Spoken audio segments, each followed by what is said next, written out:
નમસ્કાર વિદ્યાર્થી મિત્રો, હું VSC sir bright school Modasa ફરીવાર આપનું સ્વાગત કરું છું. વિદ્યાર્થી મિત્રો, આજે આપણે ધોરણ 11 પહેલી પુસ્તક એટલે કે એનસીઈઆરટી ના પહેલા ભાગમાંનું ચેપ્ટર નંબર 5 દ્રવ્યની અવસ્થાઓ સ્ટાર્ટ કરવા જઈ રહ્યા છીએ. ધોરણ 11 ના ચેપ્ટર નંબર 1 માં આપણે દ્રવ્ય એટલે શું સમજી ગયા છે, એના પ્રકાર પણ સમજી ગયા છે. તો આ ચેપ્ટરને આજે આપણે સમજવા જઈ રહ્યા છીએ. આ ચેપ્ટર સ્ટાર્ટ કરીએ છીએ, પહેલો લેક્ચર છે. આ લેક્ચરની અંદર જેટલી કંઈ બાબતો આવે છે બધી બાબતો મોટા ભાગે થિયરિટિકલ છે, યાદ રાખવા જેવી છે, જે તમને આગળની કોમ્પિટિટિવ એક્ઝામ એટલે કે JEE અને નીટ લેવલની એક્ઝામોમાં પણ ઉપયોગી બનશે. આની અંદર કેટલાક ટોપિક એવા હશે જે તમારે માત્ર ને માત્ર યાદ રાખવા જરૂરી રહેશે, યાદ રાખવા જ પડશે, એનું કોઈ બેઝિક્સ હશે નહીં. એવી બાબતો પણ તમારે યાદ રાખવી પડશે અને એના આધારે તમે કેટલાક એક્ઝામ્પલ સોલ્વ કરશો, કેટલાક નીટ લેવલના JEE લેવલના એક્ઝામ્પલ પણ સોલ્વ કરશો. તો આ ચેપ્ટરની દરેક બાબત, દરેક શબ્દનો અર્થ, દરેક શબ્દની સંકલ્પના સ્પષ્ટ કરીશું, દરેક શબ્દ શું કહે છે એને નાનામાં નાની બાબતો યાદ રાખીશું. અને આ ચેપ્ટરને હું પહેલા એનસીઈઆરટી મુજબ સમજાવીશ અને જેમ ગયા ચેપ્ટરની અંદર દરેક બાબતો નીટ લેવલે અને JEE લેવલે કેવી રીતે કામમાં આવે છે, કેવા ક્વેશ્ચન પૂછાઈ શકે છે, એની શોર્ટકટ શું છે, એ દરેક બાબતો સમજવાનો પ્રયત્ન કરીશું. તો આશા રાખું છું કે તમે આ ચેપ્ટરને આજથી સ્ટાર્ટ કરો છો. તો આ ચેપ્ટર જે લેક્ચર ચાલે છે એમ લેક્ચર તમે જુઓ અને લખો અને યાદ કરતા રાખો એવી આશા રાખું છું. હવે એક બીજી બાબત છે કે મિત્રો, કેટલાક મિત્રો એવા છે કે જે મિત્રો કહે છે કે સર તમે જે લેક્ચર લખાવો છો, મતલબ જે બોર્ડ પર લખો છો એ બધું અમે લખીએ છીએ, પછી PDF લખવાની છે કે નહીં. તો મિત્રો, હું તમને જે બોર્ડ પર ભણાવું છું એની સમજૂતી છે, એ સમજૂતી તમે લખો છો, વેરી ગુડ, સરસ છે. એ લખ્યા પછી તમે હું PDF ફાઇલ મૂકું છું, એ PDF ફાઇલ ડાઉનલોડ કરો. ડાઉનલોડ કર્યા પછી એમાંથી કયા કયા પ્રકારના પ્રશ્નો પરીક્ષામાં પૂછાઈ શકે એ પ્રશ્ન જો PDF પૂરેપૂરી લખશો નહીં તો પણ ચાલશે, પરંતુ હું એના IMP પ્રશ્ન હોમવર્કમાં મૂકું છું. એ હોમવર્કના પ્રશ્નો લખો અને એના જવાબ પેલી જે PDF ફાઇલ મૂકેલી છે એમાં છે, તો એમાંથી માત્ર ને માત્ર હોમવર્કની અંદર લખો અને એ લખીને એ પ્રશ્નનો જવાબ તૈયાર કરો અને જે PDF ફાઇલ છે તમારી પાસે સેવ રાખો. એની દરેક બાબત તમારા માટે ઉપયોગી બનશે. તો હવે ટાઈમ ન લેતા ચેપ્ટર નંબર 5 દ્રવ્યની અવસ્થાઓ સ્ટાર્ટ કરીએ છીએ. Chapter number 5 દ્રવ્યની અવસ્થાઓ.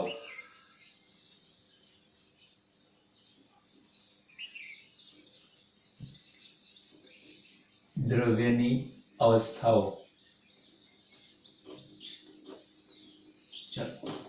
તો દ્રવ્યની અવસ્થાઓ ચેપ્ટર નંબર 5. એની અંદર સૌથી પહેલા સ્ટાર્ટ કરીશું. જેમ ચેપ્ટર સ્ટાર્ટ કરીએ છીએ તો ચેપ્ટરનું જે હેડિંગ હોય છે, જે ટાઇટલ હોય છે એને સમજવું જરૂરી છે અને ત્યાર પછી એ ચેપ્ટરમાં દરેક બાબતો સમજમાં આવશે. સૌથી પહેલા છે દ્રવ્યની અવસ્થાઓ. એટલે પહેલા તો દ્રવ્ય એટલે શું, તો આપણે આગળ ચેપ્ટર 1 માં સમજી ગયા છે કે દ્રવ્ય કોને કહેવાય. તો દ્રવ્ય કોને કહીએ છીએ, તો જેને કદ છે અને જે જગ્યા રોકે છે, જેને કદ છે અને જે જગ્યા રોકે છે તેને આપણે દ્રવ્ય કહીએ છીએ. એટલે દ્રવ્ય કોને કહી શકીએ, તો જે કદ ધરાવે છે, જે જથ્થો ધરાવે છે, જે જગ્યા રોકે છે એને આપણે દ્રવ્ય કહી શકીએ છીએ. આગળ સમજાયેલું છે એટલે વધારે વિસ્તૃતમાં હું સમજ આપતો નથી. દ્રવ્યની અવસ્થાઓ એટલે દ્રવ્ય કયા કયા પ્રકારના હોઈ શકે, જે કદ ધરાવે છે, જગ્યા રોકે છે, એ કયા કયા પ્રકારના હોઈ શકે એ સમજવાનું છે. તો આપણે ચેપ્ટરની અંદર દ્રવ્ય વિશે સમજીશું. દ્રવ્યની 3 અવસ્થાઓ સમજી ગયા છે. ભૌતિક અવસ્થાના આધારે ઘન, પ્રવાહી અને વાયુ, એનું પણ ડિસ્ક્રિપ્શન આપીશું. પરંતુ આ ચેપ્ટરની શરૂઆતની અંદર એક વૈજ્ઞાનિકે બહુ સરસ સમજૂતી આપી છે. એક વૈજ્ઞાનિકે બહુ સરસ સમજૂતી આપી છે. એને સેન્ટેન્સ કંઈક એવું કહે છે કે પૃથ્વી જે છે એ પૃથ્વીના ખોળામાં એટલે કે ધરતી માતાના ખોળામાં આકાશમાંથી હિમકણો પડે છે. સમજો, એટલે જે હિમકણો છે એ ધરતીમાંના ખોળામાં પડે છે. હવે હિમકણો જે ધરતીમાંના ખોળામાં એટલે કે પૃથ્વી પર આવે છે, પૃથ્વી પર આવ્યા પછી એ લાંબો સમય સુધી ટકતા નથી. જે હિમકણો પડે છે, જે હિમકણો પૃથ્વી પર પડે છે, ધરતી માતાના ખોળામાં પડે છે, એ હિમકણો લાંબા સમય સુધી પૃથ્વી પર ટકતા નથી. તો શું થાય છે, તો ત્યાર પછી શું થાય, સૂર્ય ઉદ્ભવે છે એટલે સૂર્ય આવે છે. સૂર્ય આવે છે અને જે હિમકણો છે એને પછીમાં ફેરવી દે છે, બાષ્પમાં ફેરવી દે છે. અને એ બાષ્પમાં ફેરવાઈને શું કરે છે, તો એ બાષ્પમાં ફેરવ્યા પછી જે પહાડી વિસ્તાર છે, જે પહાડ છે એ પહાડમાંથી નીકળતા ઝરણાઓ હોય, એમાંથી નીકળતી નદીઓ હોય, દરિયા હોય, સમુદ્ર હોય, નદીઓ હોય, એની અંદર એ પાછું બાષ્પથી ફેરવાઈને શામાં ફેરવાઈ જાય છે? વરસાદ રૂપે પાછું વળે છે. એટલે આને આખા સર્કલની વાત કરી છે. જે આખું પાણી જે હિમકણમાંથી બાષ્પમાંથી લઈને પ્રવાહીમાં પાછું ફેરવાય છે, અને આખું જે સાયકલ દર્શાવ્યું છે એ વૈજ્ઞાનિક છે. વૈજ્ઞાનિક નામ છે રોડ ઓ કોનાર નામના વૈજ્ઞાનિક છે. રોડ ઓ કોનાર નામના વૈજ્ઞાનિક છે. રોડ ઓ કોનાર નામના વૈજ્ઞાનિક. તેમણે શું દર્શાવ્યું છે? તેમણે કીધું છે કે પૃથ્વીના ખોળામાં એટલે કે ધરતી માતાના ખોળામાં હિમકણો પડે છે જે લાંબો સમય સુધી ટકતા નથી, પરંતુ સૂર્ય આવે છે અને સૂર્યના કારણે પાછા બાષ્પમાં ફેરવાઈ જાય છે, અને બાષ્પમાં ફેરવાયા પછી એ જે પહાડી વિસ્તારો હોય એમાંથી નીકળતી નદી હોય, ઝરણા હોય કે એક્સ્ટ્રા કોઈ પણ હોય, જેની અંદર એ પાછા પાણીમાં ફેરવાઈ જાય છે. આ સમજૂતી કોણે આપી છે? રોડ ઓ કોનાર નામના વૈજ્ઞાનિકે આપેલી છે. હવે આગળ વાત કરીએ છીએ તો આગળની અંદર દ્રવ્યની ભૌતિક અવસ્થાના આધારે વાત કરીએ તો કોઈ પણ દ્રવ્ય લે છે એ દ્રવ્યની ભૌતિક અવસ્થાના આધારે ભૌતિક અવસ્થાના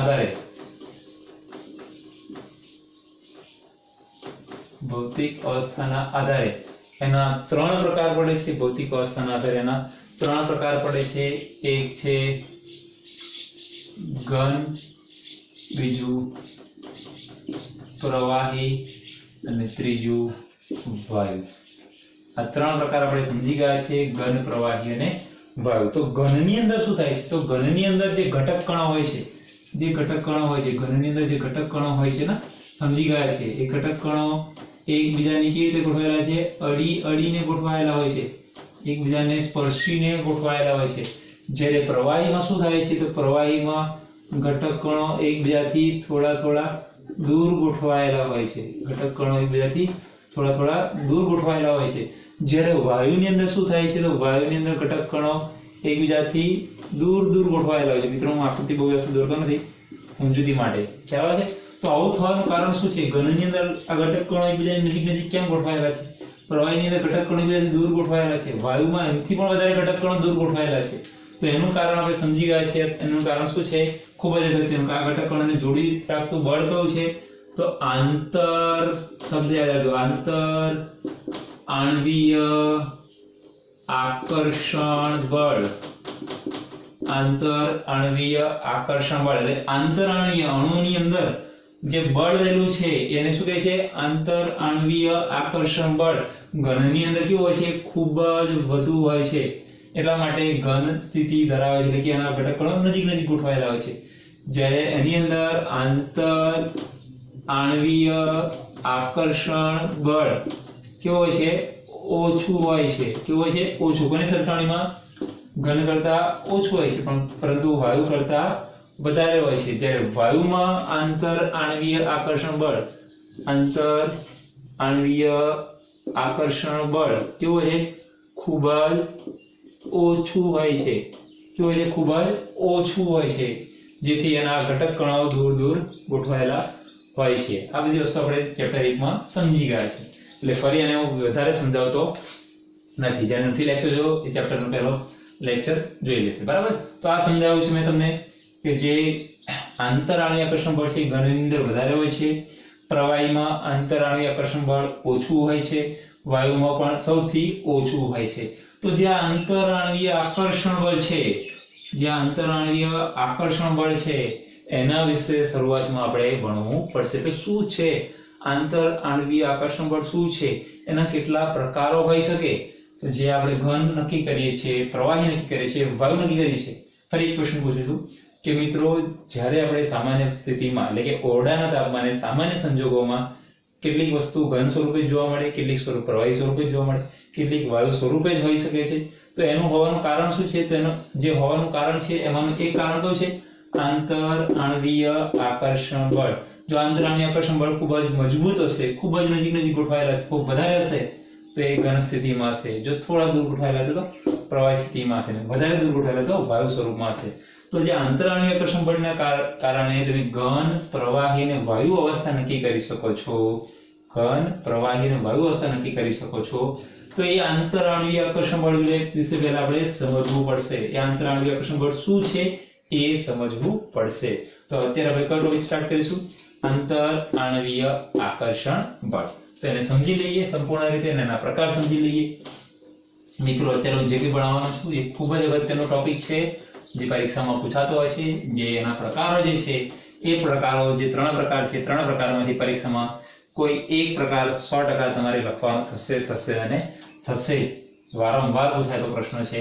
અને જે EE લેવલની એક્ઝામમાં એ 3માંથી કયા પ્રકારના પ્રશ્નો પૂછાય છે એ પણ હું તમને સમજાવીશ. અને એ પણ પ્રશ્ન ક્યારે પૂછાઈ ગયેલો છે એ પણ એની ચર્ચા કરીશું. ચલો, તો સૌથી પહેલા સ્ટાર્ટ કરીશું. પહેલું આંતરાણ્વીય આકર્ષણ બળ. હવે ખ્યાલ આવતો હશે મિત્રો કે આંતરાણ્વીય આકર્ષણ બળ શા માટે બળવાનું છે? તો એ જે ઘન સ્થિતિ નક્કી કરે છે, વાયુ સ્થિતિ નક્કી કરે છે, પ્રવાહી સ્થિતિ નક્કી કરે છે, એ સ્થિતિ નક્કી કરે છે કોણ? આંતરાણ્વીય આકર્ષણ બળ. બીજું એક પરિબળ છે જે ઘન, પ્રવાહી અને વાયુ નક્કી કરી શકે છે. બીજું પણ એક પરિબળ છે, પરંતુ અત્યારે કયું પરિબળ શીખીશું? પહેલું પરિબળ, પછી બીજું પરિબળ તેના પછી શીખીશું. ચલો, આશા રાખું છું કે તમને સમજમાં આવતી હશે. બરાબર છે? ચલો, તો પહેલો ટોપિક જે છે આંતરાણ્વીય આકર્ષણ બળ. આંતરાણ્વીય આકર્ષણ બળ.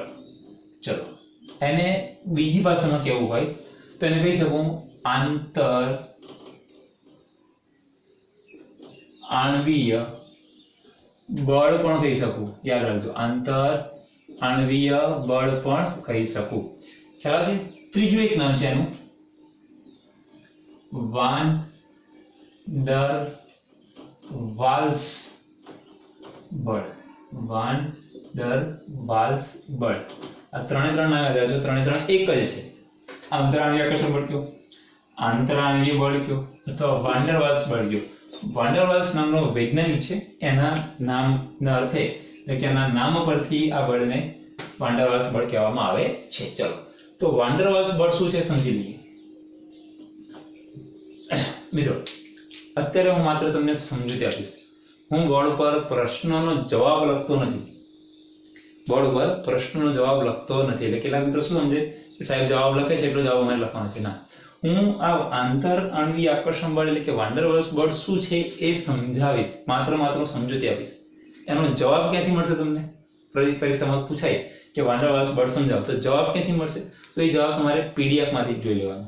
અને હું તમને એનો હોમવર્કમાં આપીશ કે વાન ડર વાલ્સ બળ સમજાવો, તો એ જવાબ ક્યાંથી લખી દેવાનો? તમારે PDF માં તૈયાર કયો કરવાનો? જે PDF માં મૂકું છું. અત્યારનું શું મૂકું છું? સમજૂતી. તો તમારે ચોપડામાં શું લખવાનું? સમજૂતી લખવાની, જે તમને યાદ રહેશે, પરીક્ષામાં થિયરી તૈયાર કરવા માટે ઉપયોગી બનશે. એટલે હું અત્યારે જે બોર્ડ પર લખું છું, પરીક્ષામાં કોઈએ એ કોપી કરી લખશો નહીં. હું માત્ર સમજૂતી આપું છું. ચલો, તો વાન ડર વાલ્સ બળ એટલે કે આંતરાણ્વીય આકર્ષણ બળ એટલે કે આંતરાણ્વીય બળ કોને કહેવાય? તો આંતરાણ્વીય બળ કોને કહીશું? તો આંતરાણ્વીય બળ એટલે કોઈ અણુઓ હોય અથવા પરમાણુઓ હોય. કોઈ અણુ હોય તો પરમાણુ. લઈ લઈએ આપણે ઉદાહરણ તરીકે. માનો કે આ એક પરમાણુ છે, માની લઈએ. આ એક બીજો પરમાણુ છે. તો આ એક પરમાણુ અણુ આનો તો અણુ, આ અણુ છે તો અણુ, આ પરમાણુ તો પરમાણુ. બરાબર? અણુ હોય કે પરમાણુ હોય, આ અણુ કે પરમાણુની વચ્ચે એટલે કે આ બેની વચ્ચે જે રચાય છે, જે આકર્ષણ બળ અથવા અપાકર્ષણ બળ. સમજો, કેટલાક મિત્રો કહે સાહેબ આકર્ષણ બળ ટાઇટલ તો છે, આકર્ષણ બળ છે, તો આકર્ષણ અપાકર્ષણ કેમ? તો ક્યારેક આકર્ષણ પણ થઈ શકે અને અપાકર્ષણ પણ થઈ શકે. એટલે કે જે પરમાણુ કે અણુ હોય, એટલે અણુ કે પરમાણુ વચ્ચે જે આકર્ષણ બળ રહેલું છે અથવા અપાકર્ષણ બળ રહેલું છે એને આપણે આંતરાણ્વીય આકર્ષણ બળ એટલે કે આંતરાણ્વીય બળ. બે અણુઓની વચ્ચે રહેલું બળ, બે પરમાણુની વચ્ચે રહેલું બળ અથવા તો વાન ડર વાલ્સ બળ તરીકે ઓળખીએ છીએ. એટલે બે અણુ અને પરમાણુની વચ્ચે રહેલા જે આકર્ષણ છે અથવા તો અપાકર્ષણ છે, એ આકર્ષણ કે અપાકર્ષણને આપણે શું કહી શકીએ? વાન ડર વાલ્સ બળ અથવા આંતરાણ્વીય બળ તરીકે ઓળખી શકીશું. ત્યારબાદ સેકન્ડ નંબરનો મુદ્દો, આ બળને વાન ડર વાલ્સ બળ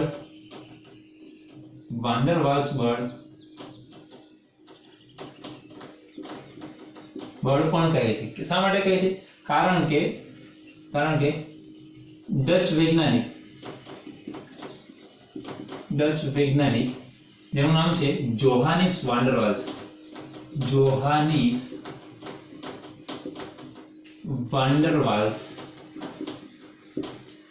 ના નામ પરથી શું ગણવામાં આવે છે?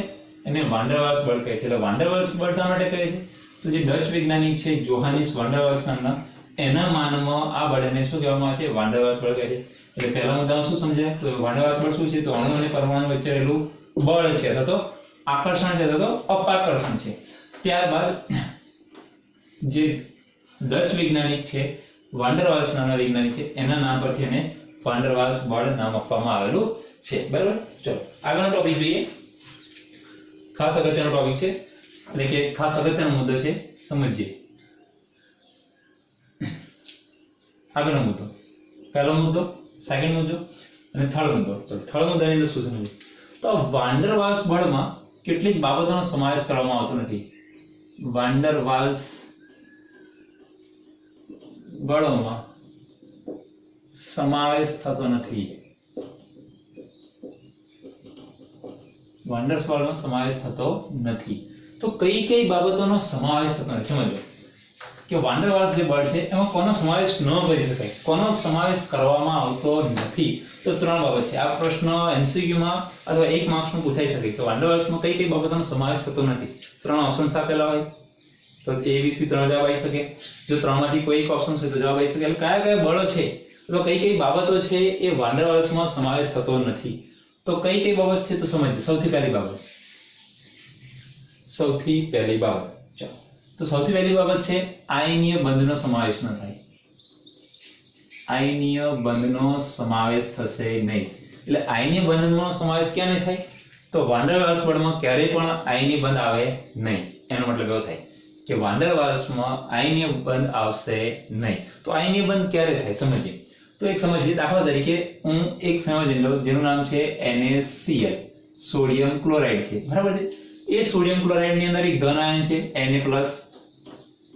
આ એક ધન આયન છે. એમાં એક ઋણ આયન છે Cl-. તો આ ધન આયન અને આ ઋણ આયન, આ ધન આયન અને આ ઋણ આયન, આ ધન આયન અને આ ઋણ આયનની વચ્ચે એક બળ રહેલું હશે જેનું નામ છે સ્થિર વિદ્યુતીય બળ.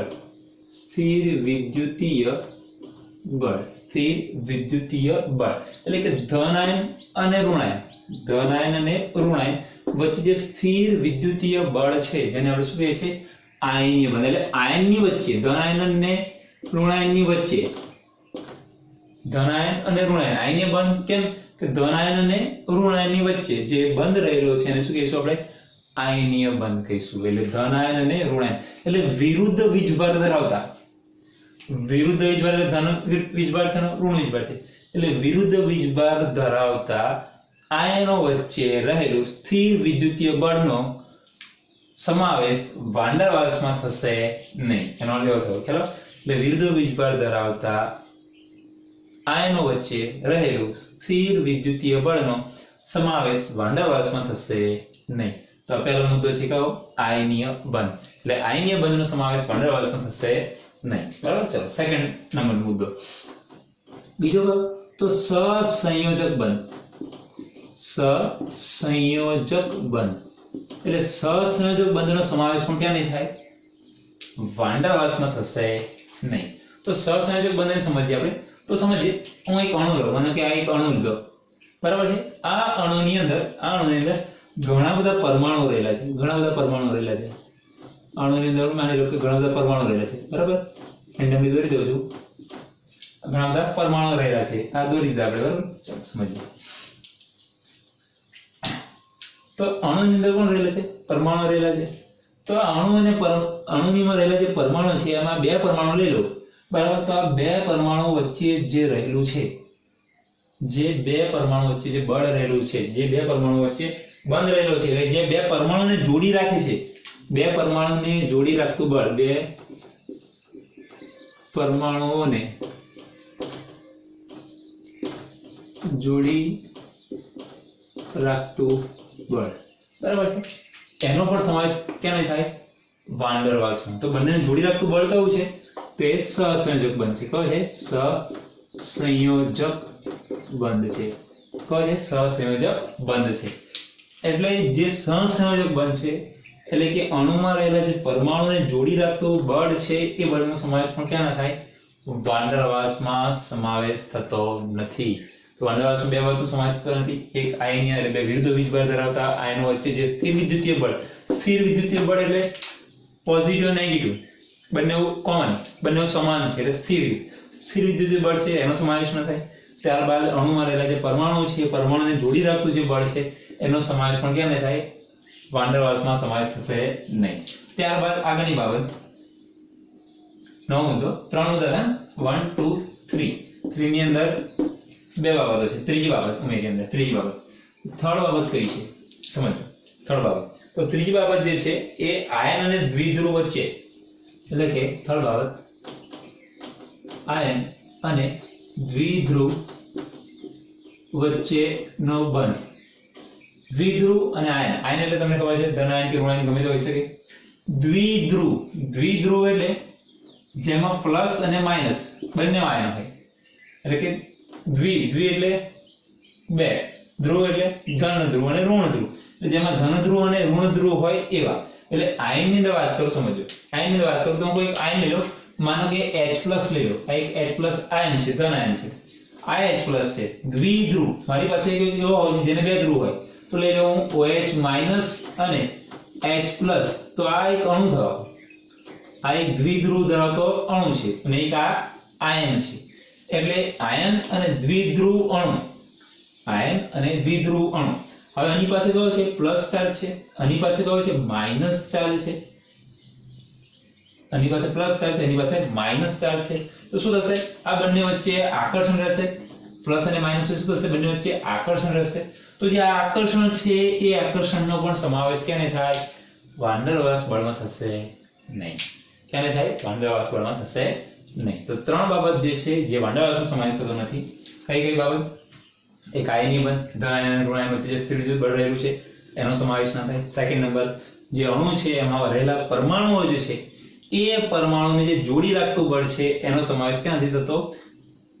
વાન ડર વાલ્સમાં થતો નથી. ત્યારબાદ થર્ડ નંબર, જે આયન છે અને જે દ્વિધ્રુવ એટલે જેને ધન ધ્રુવ અને ઋણ ધ્રુવ છે તેવા જે આયન છે એ આયન અને જે ધ્રુવ છે એની વચ્ચે જે બંધ રહેલો છે એ બંધ એટલે કે જે બે વચ્ચે આકર્ષણ કે અપાકર્ષણ રહેલું છે એનો સમાવેશ ક્યાં નથી કરી શકતા આપણે? વાન ડર વાલ્સમાં. એટલે પરીક્ષામાં તમને એક MCQ માં પૂછાઈ શકે. આ પ્રશ્ન ક્યાં આવશે? MCQ માં પૂછાઈ શકે. શું પૂછાઈ શકે? તો નીચેના બાબતની કઈ બાબત વાન ડર વાલ્સમાં સમાવેશ થતો નથી? ઓપ્શન હશે આયનીય બંધ, સહસંયોજક બંધ, ત્રીજો ઓપ્શન છે આયન દ્વિધ્રુવીય બંધ, અને ચોથો ઓપ્શન છે આપેલ તમામ. તો ત્રણ વસ્તુનો સમાવેશ થતો નથી. અથવા MCQ માં ના પૂછે ને 1 માર્ક્સમાં પૂછવામાં આવે કે આંતરાણુવીય વાન ડર વાલ્સ બળમાં કોનો સમાવેશ થતો નથી? તો ત્રણ બાબતનો કયો? આયનીય બંધ, સહસંયોજક બંધ અને આયન દ્વિધ્રુવીય બંધનો સમાવેશ થતો નથી. બરાબર. તો આપણે શું સમજ્યા શરૂઆતની અંદર? વાન ડર વાલ્સ બળ શું છે? તો કે ભાઈ અણુ અને પરમાણુ વચ્ચે જે આકર્ષણ કે અપાકર્ષણ રહેલું છે એને આપણે વાન ડર વાલ્સ બળ કહીશું. ત્યારબાદ એના ડચ જે વૈજ્ઞાનિક છે, ડચ વૈજ્ઞાનિક વાન ડર વાલ્સના નામથી આપવામાં આવે છે. ત્રીજો મુદ્દો જોયો આપણે કે બળો કયા છે જેનો સમાવેશ થતો નથી. તો આ ત્રણ બંધની વાત કરી છે. ત્યારબાદ આગળના મુદ્દાની વાત કરીએ, આગળની ચર્ચા કરીએ. तुम्हें कोई और देखे तो जलता है दिल, बड़ी मुश्किलों से फिर संभलता हूँ, क्या क्या जतन करते हैं. चलो આગળનો મુદ્દો દરેક મુદ્દા યાદ રાખજો મિત્રો. MCQ માટે 1 માર્ક્સના ક્વેશ્ચન માટે, 2 માર્ક્સના ક્વેશ્ચન માટે અથવા 4 માર્ક્સના ક્વેશ્ચન માટે પરીક્ષા પૂછી લે કે વાન ડર વાલ્સ આકર્ષણ બળ એટલે શું સમજાવો. તો ત્રણ મુદ્દા તમને યાદ રહી ગયા. પહેલું શું લખવાનું? એની વ્યાખ્યા લખવાની. બીજું પેલા વૈજ્ઞાનિકની વાત લખવાની કે ભાઈ ડચ નામના જે ડચ વાન ડર વાલ્સના વૈજ્ઞાનિકે જે રજૂઆત કરી છે એના નામ પરથી નામ આપવામાં આવ્યું છે. ત્યારબાદ 3 મુદ્દા જે વાન ડર વાલ્સનો સમાવેશ થતો નથી એ લખવાનું. ત્યાર પછીનો આ મુદ્દો લખવાનો છે. ચલો, તો વાન ડર વાલ્સ બળનું મૂલ્ય, વાન ડર વાલ્સ બળનું મૂલ્ય યાદ રાખજો. વાન ડર વાલ્સ બળનું મૂલ્ય આ ખાસ પરીક્ષા પૂછાતું હોય છે. વાંડરવાલ્સ બળનું મૂલ્ય કેટલું હોય છે? તો વાંડરવાલ્સ બળનું મૂલ્ય 10 કિલો કેલરી, સ્મોલ કે કિલો કેલરી, 10 કિલો કેલરી કરતા ઓછું હોય છે. યાદ રાખજો, પરીક્ષામાં પૂછાઈ શકે કે વાંડરવાલ્સ બળનું મૂલ્ય કેટલું હોય છે? તો 10 કિલો કેલરી કરતા ઓછું હોય છે. ત્યારબાદ આગળનો મુદ્દો કે વાંડરવાલ્સ બળ ક્યાં સુધી અસર કરે, ક્યાં સુધી પ્રવર્તે છે, ક્યાં સુધી અટકે છે? તો વાંડરવાલ્સ બળ ક્યાં સુધી? તો આ એક અણુ કે પરમાણુ છે, આ બીજો અણુ કે પરમાણુ છે, તો આ બેની વચ્ચે અંતર જે છે, આ બેની વચ્ચે જે અંતર છે, ડિસ્ટન્સ છે, એ અંતર કેટલું? તો 4.5 એંગસ્ટ્રોમ હોય. 4.5 એંગસ્ટ્રોમ એટલે 4.5 ગુણ્યા 10⁻10 મીટર, ત્યાં સુધી જે અસર કરી શકે છે. જો આનાથી અંતર વધી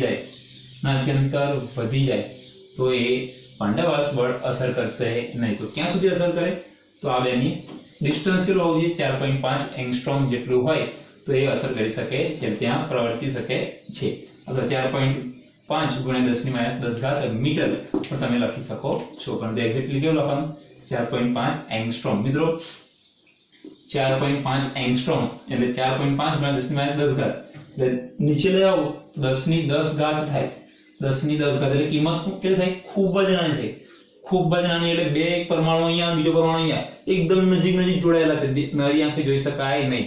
અહીંયા બોર્ડ પર સમજાવવા માટે બે અણુ કે પરમાણુ દૂર બતાવું છું તમને ક્યારું ડિસ્ટન્સ છે, પરંતુ એ કેટલું હશે? તો નરી આંખે ન જોઈ શકાય એટલું નાનું અંતર હોય ત્યાં પ્રવર્તી શકે છે. એટલે ચોથો મુદ્દો કયો હતો? તો એની મૂલ્ય. પાંચમો મુદ્દો તો ક્યાં સુધી પ્રવર્તે? 4.5 એંગસ્ટ્રોમ સુધી પ્રવર્તી શકે છે. બરાબર છે? ચલો ત્યારબાદ આગળનો મુદ્દો સમજીએ. આગળનો મુદ્દો શું કહે છે? તો આગળનો મુદ્દો એમ કહે છે કે એક અણુ છે, અણુના કેન્દ્રમાં ધન વીજભારિત છે. એ અણુની બહાર એટલે કે અહીંયા, એટલે પરમાણુ કહી શકીએ આપણે, એટલે એની બહાર કોણ છે? ઇલેક્ટ્રોન પ્રવર્તમાન હશે. એની સપાટી પર કોણ હશે? ઇલેક્ટ્રોન હશે. એવી જ રીતે બીજો પરમાણુ છે, એ બીજા પરમાણુના કેન્દ્રમાં ધન વીજભાર હશે. કોણ હશે? ધન વીજભાર હશે. તો વાંડરવાલ્સ આકર્ષણ બળ ક્યારે ઉદ્ભવશે? તો જે એક પરમાણુ છે કે અણુ છે એના કેન્દ્રની બહાર, એટલે કેન્દ્રની બહાર ન કહી શકું, પરંતુ એક્ઝેક્ટ શબ્દ કહું તો એ અણુ કે પરમાણુની સપાટી પર જે ઇલેક્ટ્રોન રહેલો છે એ ઇલેક્ટ્રોન બીજા પરમાણુના કેન્દ્ર તરફ આકર્ષણ અનુભવે. ઇલેક્ટ્રોન ક્યાં જવાનો પ્રયત્ન કરે છે? અને કેન્દ્ર તરફ જવાનો પ્રયત્ન કરે, આકર્ષણ અનુભવે, ત્યારે વાંડરવાલ્સ બળ ઉદ્ભવે છે.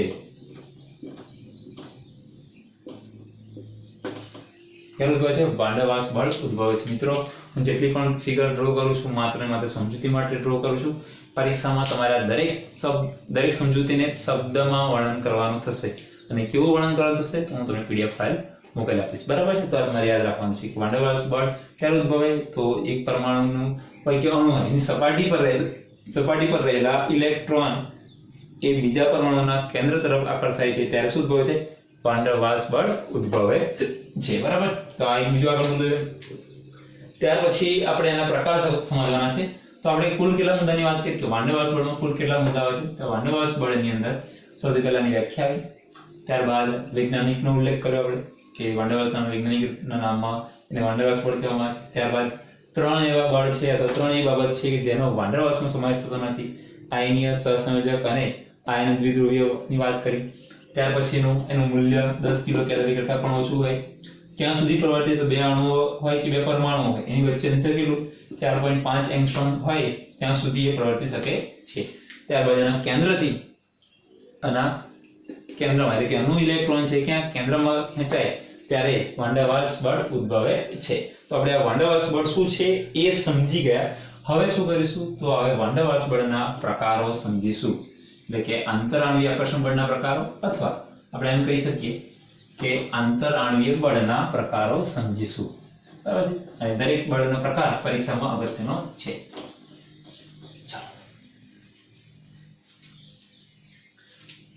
તો વાંડરવાલ્સ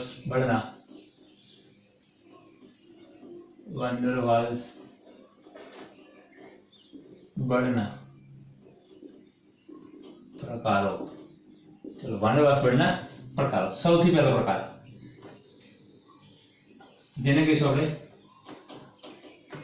વિસર્જન બળો.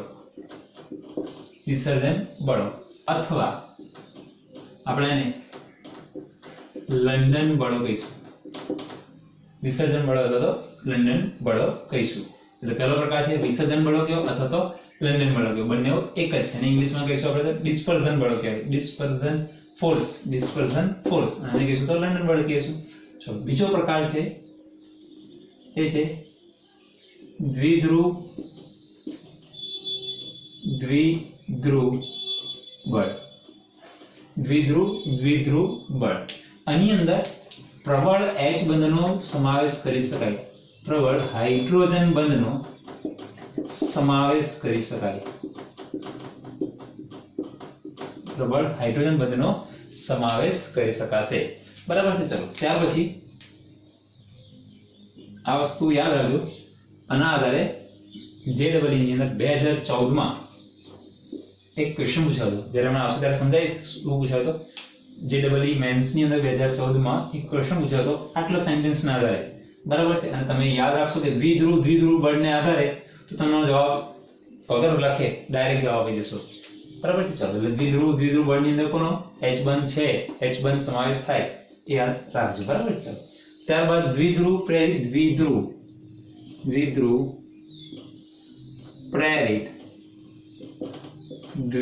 બળ. બરાબર છે. તો ત્રણ પ્રકાર છે એના. વાન ડર વાલ્સ બળના પ્રકારોમાં ત્રણ પ્રકાર. એક વિસર્જન બળ કયો અથવા લંડન બળ કયો. સેકન્ડ નંબર દ્વિધ્રુવ બળો કયો અથવા ત્રીજા નંબર દ્વિધ્રુવ પ્રેરિત દ્વિધ્રુવ બળ. આ ત્રણ પ્રકાર છે. આ ત્રણ પ્રકાર સમજવાના છે. સૌથી પહેલા આપણે આ પ્રકાર સમજીશું. ફર્સ્ટ, સેકન્ડ નંબરમાં દ્વિધ્રુવ અને થર્ડ દ્વિધ્રુવ બળ. આ ત્રણ પ્રકારો કોના વાન ડર વાલ્સ બળના સમજીશું. અને ચોથો જે છે એ આનો પ્રકાર નથી, વાન ડર વાલ્સનો પ્રકાર નથી, પરંતુ ખૂબ જ અગત્યનો છે હાઇડ્રોજન બંધ, જે તમારા JEE લેવલની એક્ઝામમાં પૂછાતો હોય છે. નીટ લેવલમાં તો આવી શકે, પરંતુ JEE માં ખાસ પ્રશ્નો આના હોય છે. બરાબર. એટલે તમને બધી સમજૂતી આપીશ. એટલે શરૂઆતમાં શું કરીશું આપણે વિસર્જન બળો અને લંડન બળો સમજીશું. પછી દ્વિધ્રુવ બળ અને દ્વિધ્રુવ પ્રેરિત દ્વિધ્રુવ. આ જે ત્રણ પ્રકાર છે એ વાન ડર વાલ્સના છે. અને એના સિવાયનો એક બીજો બળ છે જે વાન ડર વાલ્સનો નથી, હાઇડ્રોજન બંધ છે, એને અલગથી સમજીશું. એટલે કુલ 4 બળ સમજવાના છે. 1, 2, 3 અને 4. જેમાં 3 છે વાન ડર વાલ્સના છે અને એક ચોથો વાન ડર વાલ્સનો નથી પરંતુ અલગ છે.